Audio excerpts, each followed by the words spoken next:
समाजी कारकुन आलम पाशा ने एक बार फिर सीएम इब्राहिम के ताल्लुक से बयान दिया है। इन्होंने कहा है कि सीएम इब्राहिम ने एमएलसी को इस्तीफा देकर कम्युनिटी का नुकसान किया है। उन्होंने कहा कि वो सिर्फ अपने अहदे के न मिलने पर अपने मुफाद के लिए उन्होंने इस्तीफा दिया है, लेकिन वो कह रहे हैं कि वो कौम के लिए इस्तीफा दिए हैं। इन्होंने कहा कि सीएम इब्राहिम को फैसला लेने से पहले आवाम से पूछना चाहिए था। उन्होंने कहा कि उनके इस्तीफा के बाद वो सीट बीजेपी के हवाले चली गई। आलम पाशा ने सवाल किया कि क्या जेडीएस पार्टी ने एंटी काउ स्लॉटर और एंटी कन्वर्शन जैसे बिलों को ताउन नहीं किया? क्या उनकी मदद से ये बिलें पास नहीं हुई? मैं हमारे बड़े भाई सीएम इब्राहिम साहब से पूछता हूँ, सीएम इब्राहिम से मेरी अपील रखता हूँ ये जो उन्होंने मुझे भी सलाम करें और मेरा भी उनको सलाम है। इनसे पूछता हूँ, जब जेडीएस देवेगौड़ा इनको प्राइम मिनिस्टर होते हुए हिंदुस्तान के बहुत से पोर्टफोलियो दिए, एविएशन मिनिस्टर बने, बहुत इज्जत किए, मुसलमान के नाम से ही किए इनको। मेरी ज़ात, क्योंकि मैं भाई हूँ इनका, मेरे ही परिवार है ना, मुसलमान का परिवार से जब दिए, जब ये अपना रिज़ाइन क्यों किए, उधर से वो पार्टी छोड़ के क्यों आए हूँ, वो पार्टी छोड़ के आए तो मैं भी इनका भाई हूँ, मुझे भी जवाब देना। जो भाई, मैंने मुसलमान का मतलब एक घर परिवार है हमारा, मेरे परिवार को जवाब देना है। मैं जवाब नहीं पूछ रहा हूँ, एक सलाह पूछ रहा हूँ। वहाँ पे पहले जेडीएस क्यों छोड़े उन्होंने? जब इनको हिंदुस्तान के मंत्री बनाए तो इन्हों समझे गलत है, मुसलमान के मंत्री बने, मुसलमान के लिए बने, मेरे परिवार के लिए बने थे, तब क्यों छोड़े जो पार्टी को गए हैं? और दूसरा सवाल आता है, जो आपने अपोजिशन लीडर नहीं बनाए, मैं कांग्रेस छोड़ दिया तो ठीक है, यानी आपने लेजिस्लेटिव हाउस का बन गया तो मेरा परिवार है, फिर मैं वहाँ भाई हूँ, मेरे को पूछे थोड़ी है, मुसलमान के परिवार को तो पूछना है। मेरे को अपोजिशन लीडर नहीं बना रहे, मैं कांग्रेस छोड़ रहा हूँ, और जिस जगह जा रहा हूँ पहले मैं उधर पे छोड़ के आया, उधर ही जा रहा हूँ मैं।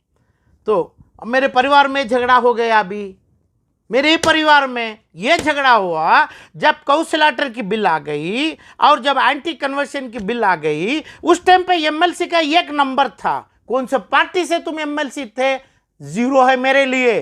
वो पार्टी को देखता तक नहीं हूं मैं, चाहे जेडीएस हो, चाहे कांग्रेस हो, चाहे हो। जो अभी जो सरकार, बम्बई की सरकार, बीजेपी की सरकार बनाई है, ये मुसलमानों के खिलाफ बनाई है। तो ये बनाई है कि भाई काउंसिलर बनाई, एंटी कन्वर्शन बनाई, और तुम्हारी एक नंबर कम करके जो जेडीएस का चेयरमैन स्पीकर होते हुए ये दोनों चीज़ों को अप्रूवल दिया, तब क्या मुसलमानों को, आपके परिवार में आपको, ये आप ही बोल रहे हैं हमें गुंगे, हमें पागल, ऐसा आपके परिवार को समझे हैं क्या? आप, आपका परिवार है, मेरा परिवार है, आप तो आपके क्यों किए ये? तो दो गौड़ा को छोड़े ठीक है, मगर गौड़ा से मुसलमान के परिवार के लिए आप हिंदुस्तान हाथ में लिए, वो छोड़े, मुसलमान को पूछे क्या आप? और आज जो एंटी काउंसिलर में आपके साथ आपके दो ही पार्टनर हैं, एक है कांग्रेस और आपके दूसरे माँ के जगह स्नान लेते हैं जेडीएस। ये दोनों मिलके आप क्यों नहीं काउंसिलर को भी एंटी कन्वर्शन के लिए आवाज़ नहीं उठाए?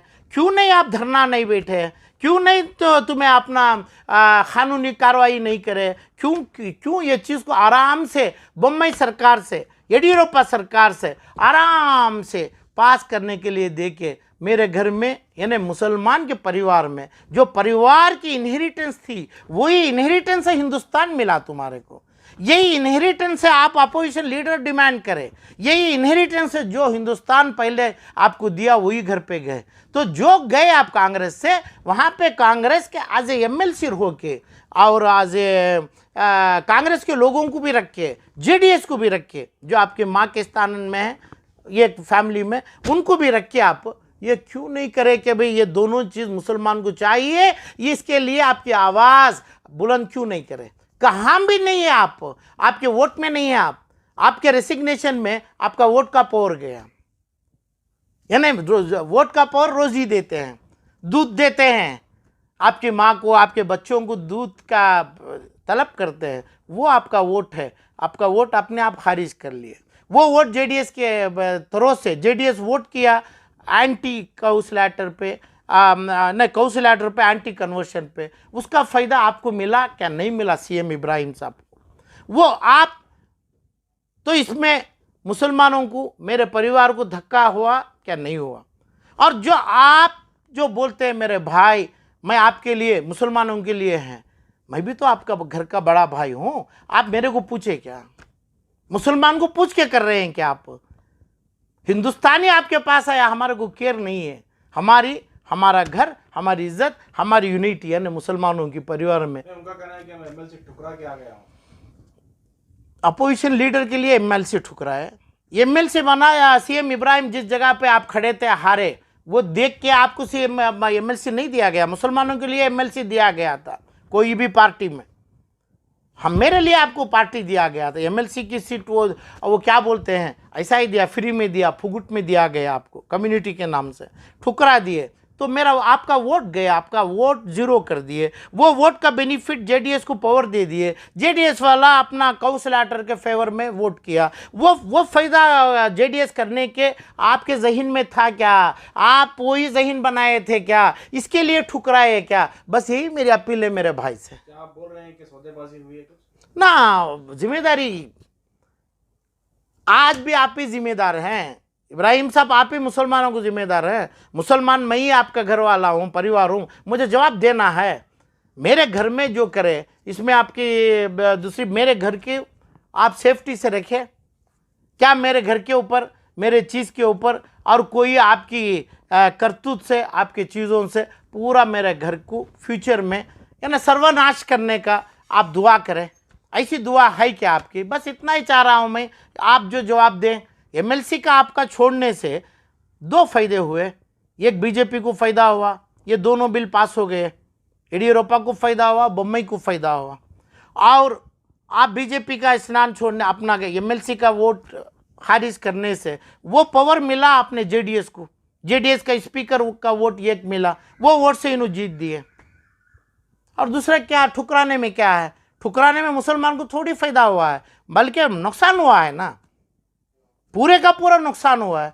तो इसलिए आप कल के दिन चीफ मिनिस्टर ऑफ कर्नाटका बनेंगे, वो आप मेरे लिए नहीं, यानी मेरे परिवार के लिए नहीं है, परिवार के लिए मेरी इज्जत, मेरी यूनिटी, जो हमें जाना है, हमें भी आपको माने हैं, आप हमारी भी जिम्मेदारी लेना है और आप हमारी भी इजाज़त लेना है, इजाज़त के साथ आप जाना है, वो अच्छा रहता है। वही अपील हूँ, इजाज़त का मतलब कर्नाटक के 175 लाख मुसलमानों को आपकी इजाज़त चाहिए। इसमें मैं ये का मतलब, मैं भी 100 मुसलमानों को रिप्रेजेंट करता हूँ, 100 लाख मुसलमानों का मेरा भी रिप्रेजेंटेशन है, वही फैमिली है। आप एमएलसी ठुकराने से ये दोनों चीज़ पास हो गए। आप एमएलसी का ठुकरा के एमएलसी को इस्तीफा देने से बीजेपी जेडीएस को पावर दे दिया गया, जेडीएस के वोट से ये दोनों बिल पास हो गए। आपका अपोजिशन लीडर ना होने से, आपके ख्वाहिश को खारिज करने से, आप फिर भी अपना चीज़ छोड़े, उस पर मुसलमान को पूछा नहीं थे आपको। और आज कल के तुम्हें डिप्टी चीफ मिनिस्टर बनते हैं, होम मिनिस्टर बनते हैं, चीफ मिनिस्टर ऑफ कर्नाटका अप्रैल मई में आप बनेंगे, आप क्या करेंगे? हमें साहब, ये एमएलसी रिजाइन करने से पहले ही बिल पास हो गई थी जेडीएस की मदद से, यानी इनका साथ काम था। JDS as a MLC Congress के साथ जम के क्यों नहीं इसका प्रोटेस्ट नहीं किया? आप थे ना, जेडीएस अभी भी आपके सामने नहीं है ना, 15 साल के पहले ही आप हिंदुस्तान के आपके पॉकेट में था जेडीएस के तरफ से। तो ये तमाम चीज़ करके वहाँ पे जब तक उसको कॉन्सेंसस बोलते हैं, जब परिवार के अंदर माँ की इज्जत, माँ की खिदमत बोलते हैं, यानी माँ का मतलब हमारे मुसलमानों के लिए जो करना है वो कॉन्सेंस से आप नहीं कर लिए, तो वो पार्टी से जाने के लिए ये तमाम छोड़ते हैं। मेरी एकदम, क्योंकि मुझे इब्राहिम साहब से एक बार बात हुई थी, वो बोले जो भी हो पूछो, हमें जवाब देना है, हम भाई हैं, मेरे परिवार के बड़े हैं आप, तो मुसलमान की राय लेंगे क्या नहीं लेंगे? आप आपकी मर्जी चलाएंगे क्या? तो आपकी मर्जी चलाएंगे तो मुसलमान यानी घर हमारा आपके साथ होना है क्या नहीं है? इतना ही है आपसे मैं जवाब के तलब से मेरा रिक्वेस्ट है, अपील है इब्राहिम साहब से।